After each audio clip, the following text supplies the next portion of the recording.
Welcome to the Dr. Aaron Show. This is a top spiritual awakening and new thought ancient wisdom podcast to teach you how to become your highest self, unleash your spiritual superpowers, discover your soul's purpose, and manifest your dreams. Hi, I'm Dr. Aaron, Doctor of Divinity, and I'm committed to bringing you the best manifesting and coaching tips, spiritual advice, trauma healing, and metaphysical recovery secrets. I'm here to help you reprogram your subconscious mind, monetize your spiritual gifts, and love your life. I want you to know that I've been exactly where you are, and I believe in you. Together, we're awakening the world.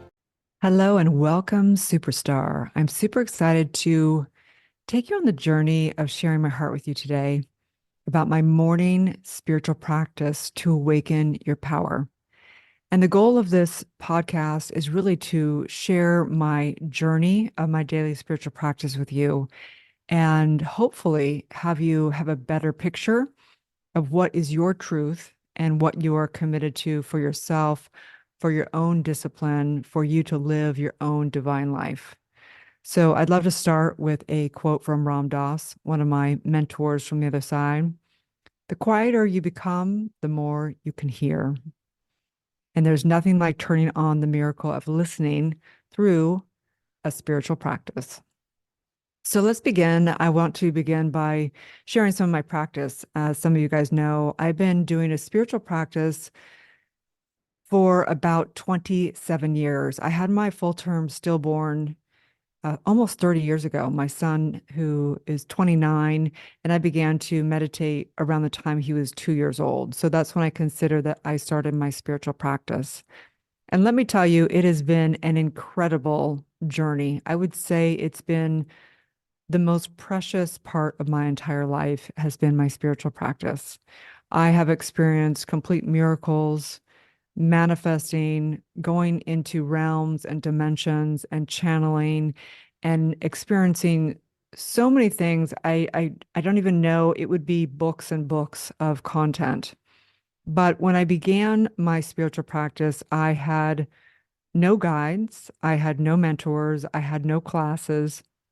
What I had was the book by Deepak Chopra, The 7 Habits. And basically, he said to meditate for 20 minutes in the morning and 20 minutes in the evening. And I was in so much pain, so much suffering from all the trauma and all the dysfunction in my life.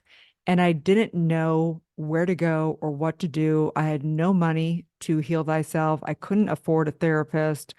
I couldn't even afford to go to any classes.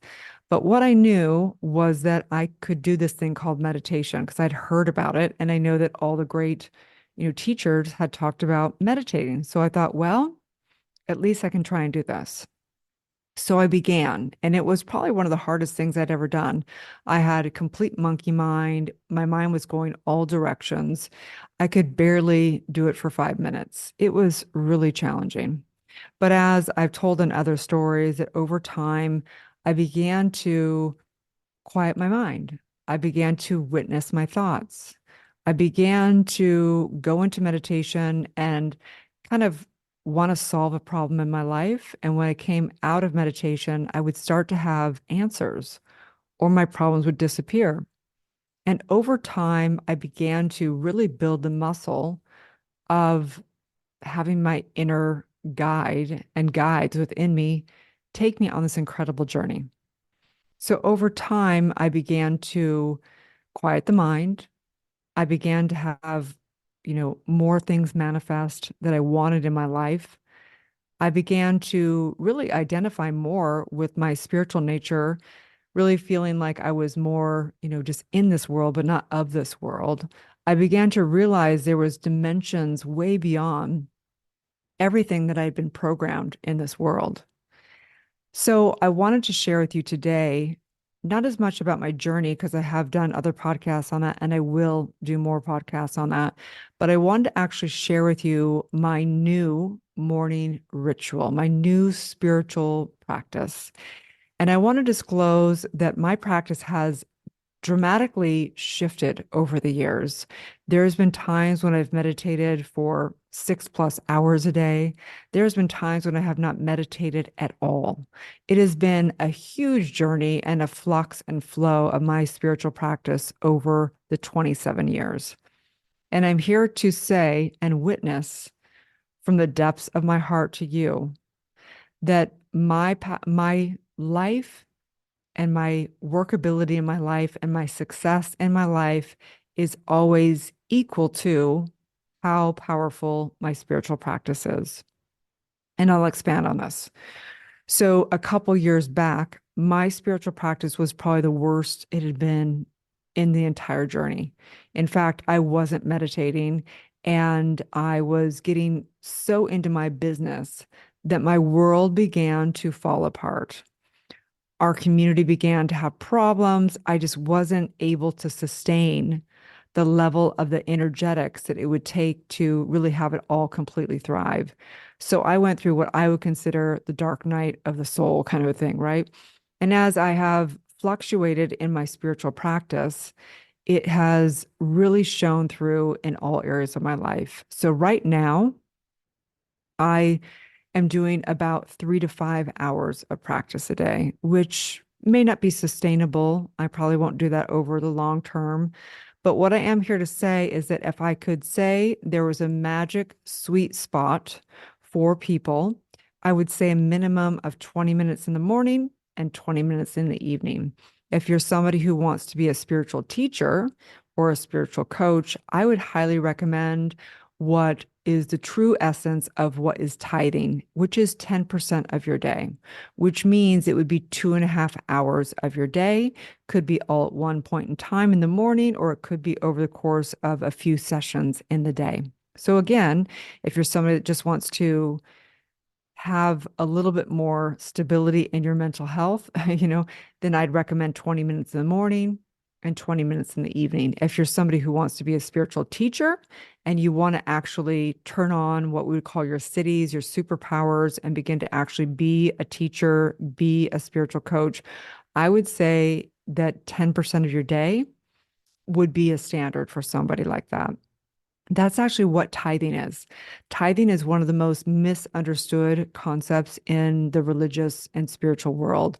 Tithing, a lot of times people think that you need to give 10% of your income, and that is can be fine, can be great, can be beautiful for people if that works for them. But the true essence of tithing is giving 10% of your time, your efforts, your energy to your spiritual nature. And if you were to give 2.5 hours per day, you would have exponential gifts that would come back to your life through your spiritual practice. So right now, I'm making up for some lost time. Let's just put it that way. So my practice has been anywhere from an hour to 6 hours a day over the last little bit. I would say on average, I would say 3 to 5 hours right now. Again, my ideal would be to, go deep, deep into it and then have it be consistent for a minimum of 10% of the day. Okay, so let's get more into this. So no matter if you're somebody who's never meditated before or you're a very advanced meditator, my goal again today is to give you a bigger picture of a spiritual practice of what I really have dived into. And as many of you guys know, I've been on a massive spiritual journey for decades now. So I have every year I kind of dive more and more into different processes and practices. I've gone into shamanism from a natural perspective, not from a medicine perspective. I have my rights in shamanism. I got trained in Kundalini. I've been trained, of course, as a practitioner and a metaphysical minister and a doctor of divinity. I have gone deeply, deeply into many of the religions, not joining the religions, but diving into their practices. I also have had a lot of spiritual guides over the years through my deep, deep prayer meditation. And I've been trained highly by the Tibetan monks, of all things, through the spiritual realm. I've also had many deities guide me and a bunch of things. And so I want to just deliver to you today some of the bigger picture of having a spiritual practice, in particular, morning spiritual practice to awaken your power. Okay, so let's take a deep breath together. Taking a deep breath in. Just getting grounded in that miracle presence, the divine presence within. In this divine moment, I recognize this true divine essence, this true first cause of all of life, the source, divine, God source within. I recognize this one thing has created all of life, and it outpictures in the center point of all of life through every cell, through every molecule, through the entire universe. I recognize this one source is creating all of life through this relative field, through this relative universe. And I recognize all of my life and all of life comes from this divine source. All the good things, all the bad things, all the scarcity, all the abundance, all the heaven, all the hell, all the suffering, all the grace, all of life, the beautiful things, the ugly things, the war, the concrete jungle, the mysticism, the rainbows, the butterflies. I recognize it's all from this divine source. And in this, I recognize that my true identity is the I am, this true source that is one with God's source within, that is one with all of it. It actually is the true identity, the true, purest aspect of who I am. And in this, I recognize right here and right now the revelation that the extent to which I steep myself in that divine presence, the extent to which I have a powerful spiritual practice, that I realize my true identity, the true source, and I go into that unification within, is the extent to which my life really, truly correlates in a serendipitous way, realizing that I'm one with all of life, realizing my divinehood and not my dividedhood, realizing that I am in that essence a spiritual being and not a human being, but rather experiencing myself being a human being. I recognize that I'm not this body, I'm not these thoughts, I'm not these beliefs. I am the creator of those. And in this, I declare a powerful spiritual practice to truly have a revelation of realizing how important it is, knowing for me, it is first. It is the most important thing of my life. And so in this, I declare for my life a profound spiritual practice to turn on my superpowers, to be able to live a life of love, of expression, of connection, and being able to be a conduit to bring truth to this world as the ultimate way of being the embodiment of it. And so I simply release, I let go in total gratitude, so much gratitude for the beloved divine within. I release, knowing it is done, as together we say, and so it is. Okay, so let's dive into this. So just to kind of go through all the different realms of a daily spiritual practice.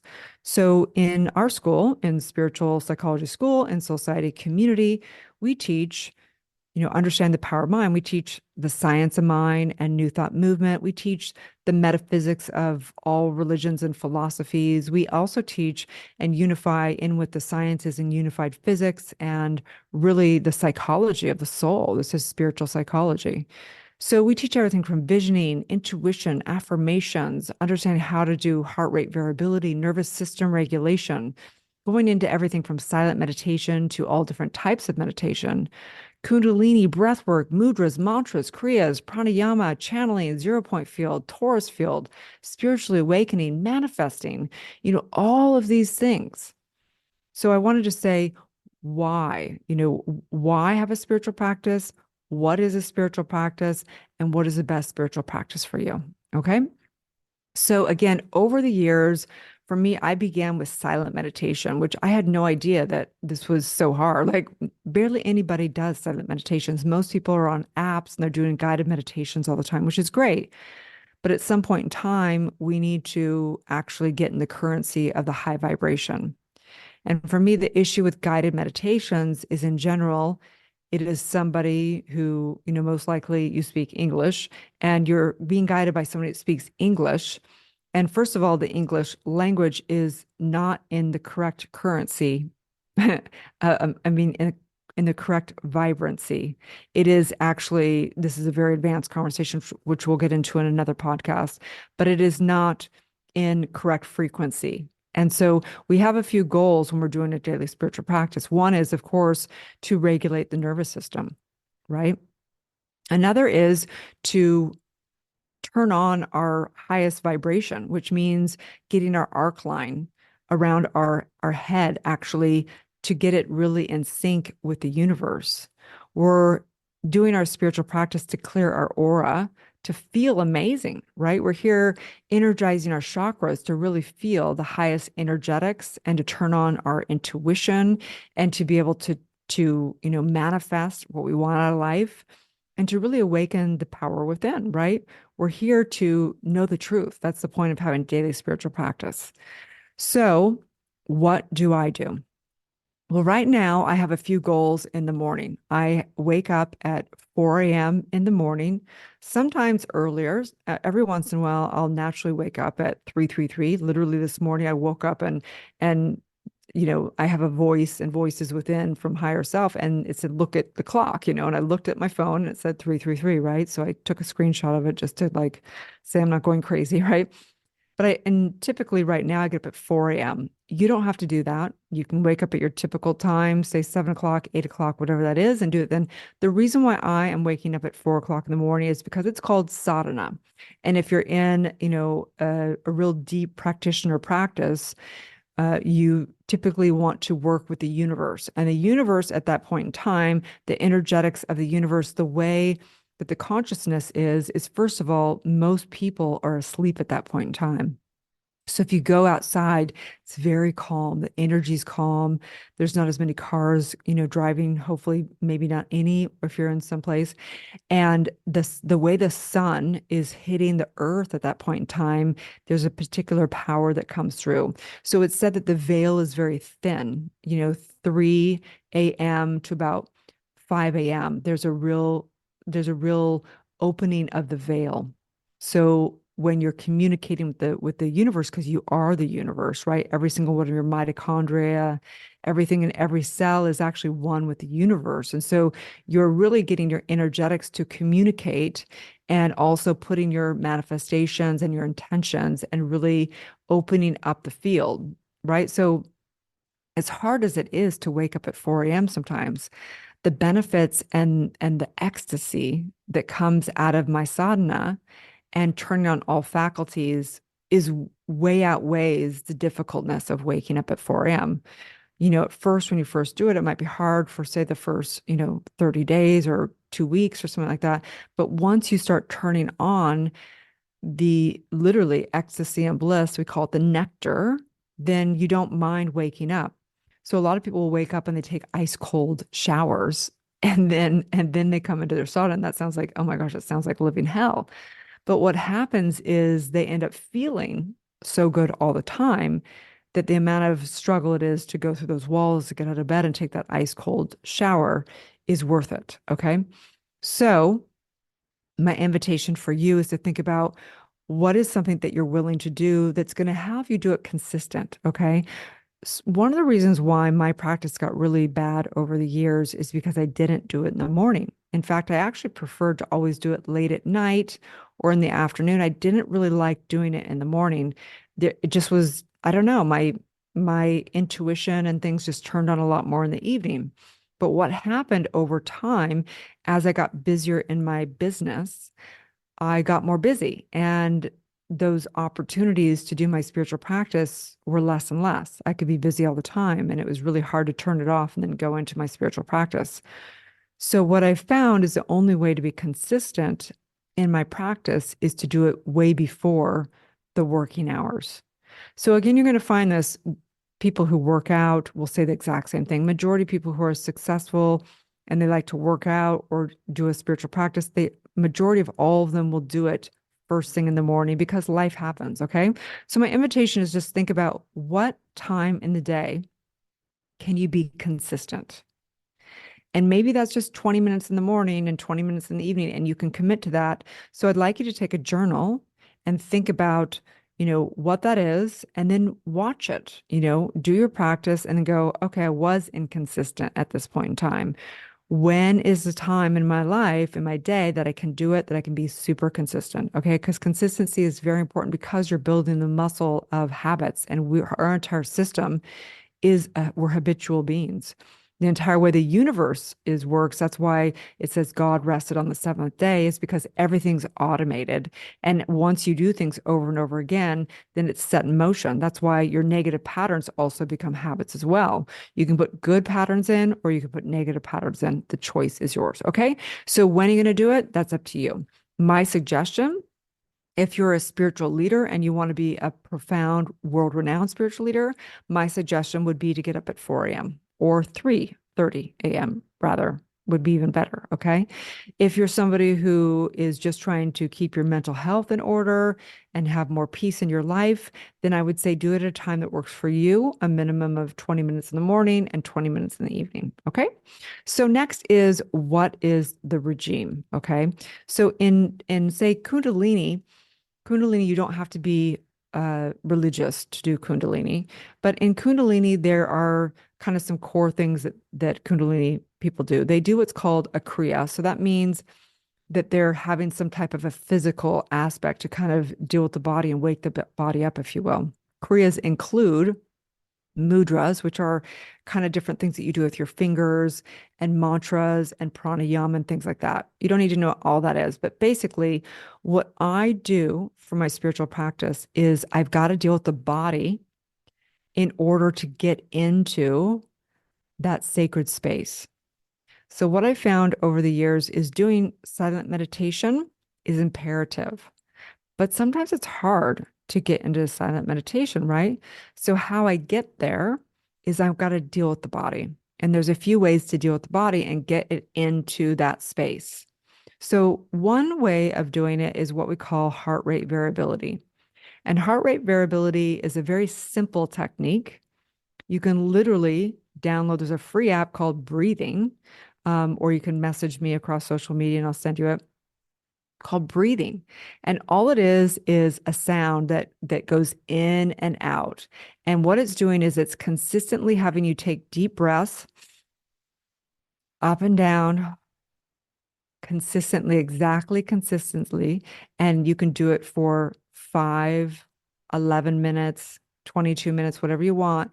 And if you breathe consistently, what happens is, say, a place like Heart Math, it's a scientifically based, place that has taken some of those work that we've done spiritually for eons and scientifically take a look at it and see what it does to the body.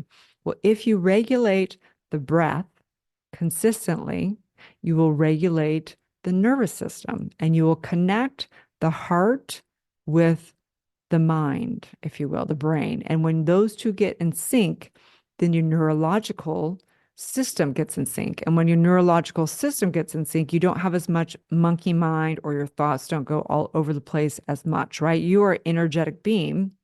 And if think about your energy, if it's fluctuating all over and you've got thought forms go everywhere and you think, oh my gosh, I have so much to do today. How do I have time to do a meditation? All that. We want to calm that down. We want to get, really, you're not going to get rid of the thought forms in the beginning, but you're going to be able to manage them. And so doing a heart rate variability is imperative.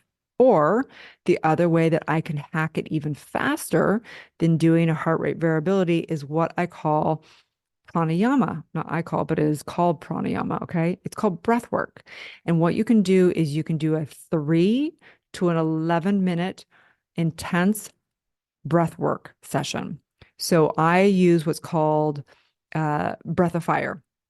And I will do different processes and multiple of them to get my body and my everything in sync. Okay. So if it's kind of like panting through your nose. So imagine a dog. Let's go, right? A dog pants. Imagine panting, but you go through your nose. You go just through your nose, not too fast, and you pant. This is called breath of fire. You can also find it. I'll be doing a bunch of mini little practices on my YouTube channel. You can find me over on YouTube at Dr. Erin. And breath of fire is a very simple way of kind of resetting the body and getting all of the body oxygenated, and it'll actually reset your whole body. So I do 3 minutes of, say, breath of fire. And if you're brand new at it, you can just put your hands down your lap and sit with your spine erect and sit in meditation position, and then breathe through your nose, breath of fire like a panting dog. Put the timer on for 3 minutes and start going. Okay. So I do a whole section of these, everything from we do a lot of different positions, and then you keep doing pranayama. There's a bunch of different pranayamas. Okay. So you can begin to Google breath work. You can begin to go over to my YouTube, and you can also come into our membership. And I teach a lot of this inside of our community. Okay. So I'm going to do, if I'm doing, say I'm doing an hour worth of my spiritual practice. Ideally, I kind of like to go 20, 20, 20. I like to break it up into thirds. 20% of it, I'm going to do breath work and really deal with the body. 20% of it, I'm going to do more of mantras and meditations, more kind of really directing the energy. And then for 20 of it, I'm going to go into a silent meditation, and I may even begin to channel. Okay. So if you don't know what channeling is, there's all different types of channeling. Some would just say that you just channel your purest, self, or you channel messages from the universe, the intelligence of the universe, or you may channel actual deities, other people from their side. Depends on the level of channeling, and people have different language and beliefs around it. Okay. So if I'm doing an hour of practice, I want to do 20 minutes of heavy breath work and even moving the body in different kriyas, different regular yogas. And then 20 minutes, I'm going to do more of meditation, guided meditation, not from a perspective of someone talking, but from a meditation of a mantra. Okay. So this consists of different things. For example, I may have, I do a very advanced process called Sudarshan. And if you're new to doing breath work, I don't recommend doing it for more than like 5 minutes. I do it for 30 minutes to an hour. Generally about 31 minutes is what is you're supposed to do. And this is considered the highest Kriya in Kundalini Yoga. And this is actually, I'm actually sitting, and I'm actually having my right thumb over my right nose, my nostril, and I'm breathing in through the left nose, the left nostril, and then I'm holding it. And I'm holding it while I am actually pumping my stomach, doing a mantra, Wahe Guru, Wahe Guru, Wahe Guru. And I'm doing this 16 times. And then I'm putting my pinky over my left nostril, and I'm exhaling out through my right nostril. And then I am putting my right thumb over my right nostril and inhaling through the left nostril. And you might be like, what is she talking about? This is getting too confusing. Okay. You don't need to know all this. Sudarshan is one of the things, but I do many, many different meditations. Again, so I do 20 minutes of, say, more physical yoga or heavy, heavy breath work. The second 20 minutes, I will do more of a guided meditation. The reason why I say I do Waheguru, okay, it's not to some guru of some man in the sky. Waheguru is actually, Waheguru means like this wow energy that transcends the dark to the light. You are the guru. The guru is the energy and the divine within me. It's not some, deity. It's not some man in the sky. It is a mantra. And these mantras are actually energetically in alignment. The language is actually the purest language. So English is actually an insane language because it's out of sync. It's the words do not add up to what the words mean from a vibrational standpoint. Okay. So there are certain languages that are the core languages on this planet that actually were vibrationally exactly whatever the word is saying, and the intention of the word is vibrationally what the actual sound of the word is. Okay. So this is a very kind of advanced teaching, I guess you could say, but I never like to do things halfway. Okay. So what's the point of this? The point is, if you are doing a 20-minute spiritual practice, then I would recommend 20 minutes of a heart rate variability, or you could do a little bit of breath work, 5 minutes of breath work, 5 minutes of doing a guided meditation, and doing 5 to 10 minutes of a silent meditation. Okay. So you're going to break it up exactly the same, a thirds or whatever it is that you want to do. Okay. If you're doing a longer 10% of your day, 2.5 hours, you're going to break it up into, 2 1 hour sections and then a half an hour section. Okay. And again, so for me, if I got up at 4 a.m., then I'm going to get ready. I'm going to get a little, set up, and then I'm going to start my practice. And I'm going to schedule it an hour at a time. And the first 20 minutes again, I'm going to do the physical stuff. I mean, and the heavy breath work. And the second 20 minutes, I'm going to do a guided meditation with a mantra. And then the third, I'm going to do silent meditation and channeling. Okay.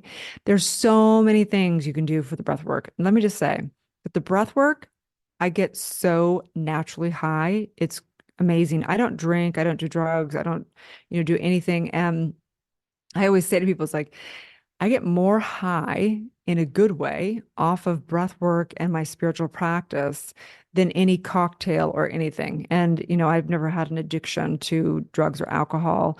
I just, over time, doing my spiritual work, I just didn't need it anymore. I didn't want it anymore. I wanted the purity. And I would find that when I would drink or, I just didn't, it would disrupt my spiritual direct, experience. Okay. So again, the goal, what's the goal of this? The goal is for me is to feel better. The goal for me is to awaken to my divine power. The goal for me is to energize all my chakras, align them all. My goal is to have an aura, the aura body goes out, say 9 feet or whatever. It could be smaller, it could be way larger. And the truth is that for me, I am getting all my energetics to be one with the universe. That's my goal with my spiritual practice. My goal with my spiritual practice is to turn on all my superpowers and be able to have just the serendipity of walking through life and having everything be magical. The goal for me is being able to turn on my intuition. The goal for me is to know my immortality and my eternal nature right here, right now. The goal for me is to be in commune with all the light beings across the galaxy. The goal for me is enlightenment. The goal is total revelation. Okay. And the thing that's so amazing about it is that there's a reason why it's called a daily spiritual practice. Because I have experienced enlightenment. I've experienced massive revelation. I've experienced and know my immortality. But if I don't do my spiritual practice every day, it goes away. That's the most humbling and greatest blessing of this work. It demands us to keep doing it. It demands us. And again, I would say that my life is as magical and as powerful as good as my spiritual practices. So there's a direct correlation to all of it. So for you, I would just take a look at, who are you? What do you want to be? Do you want to be your problems? Do you want to keep having the same vicious cycles going over and over? Do you want to, be stressed out all the time? Do you want to be suffering? Literally, if I don't do my practice, I literally can feel like I'm coming out of my skin. Okay. So this is about manifesting the highest version of yourself. This is about you being able to tap into the Taurus field within the center of your essence and being able to, clear out the subconscious mind and be able to do everything. Your spiritual practice does not, is not going to take the place of doing your deep trauma work and doing that deep, deep work that we do in the school.